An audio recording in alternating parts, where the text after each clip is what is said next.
也若即几档，咱台湾和捷克关系是愈来愈麻、愈来愈好。捷克嘅参议院议长韦德奇2020年嘅时有疫情期间有带团来咱台湾访问，也若伫2023年嘅时，捷克众议院议长艾达莫瓦嘛带100外人来咱台湾访问，开始推动两国非邦交国嘅交流外交。这背后正重要角色就是咱驻伫捷克嘅大使瓜良瑞。伊表示，即马毋拿科技产业代表处伫去年开始嘛推动设立文化组，对推动两国嘅艺文交流。这几年，台湾和捷克的关系真密切。捷克自2020年就表现出优大的行动。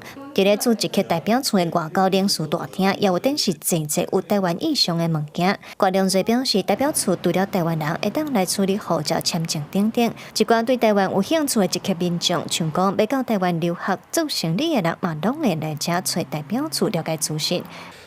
这个因谈机械的部分、甲汽车的部分，当然传统上来讲就是真好。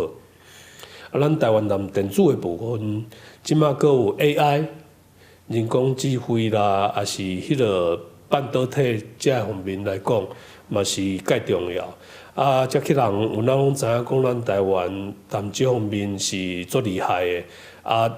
有哪会不时想看有啥物样的机会。大家来讨论，看会当免怎做合作。捷克自2020年就表现出优大的行动，亲像关疫苗予台湾，阁有参议院议长韦特奇来拜访台湾。然后2023年，阁有捷克的众议院议长艾达莫华，带领150人的参访团来，要推动这个外交事工。其中最重要的角色，就是驻捷克代表处的瓜良瑞大使。伊自2010年开始到捷克做外交的工作。伊表示，捷克和台湾除了拢是民主国家的阵营，捷克原来伫科技方面也拢真希望和台湾有进一步的合作。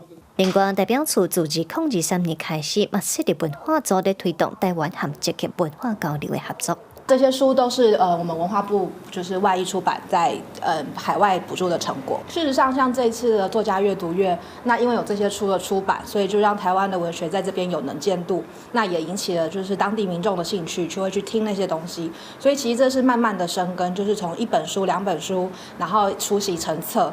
这和捷克这边的作家也好，也是因的迄个文化界的人士来合作来交流，这两边会当更较了解。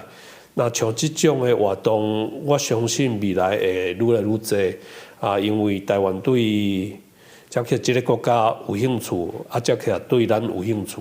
郭良瑞大使表示伫咧捷克这个所在，真侪人拢知影讲台湾的 AI 和半导体科技真厉害。另外呢，自2023年开始，台湾和捷克有直飞的飞行机，希望讲会当促进双边的观光交流。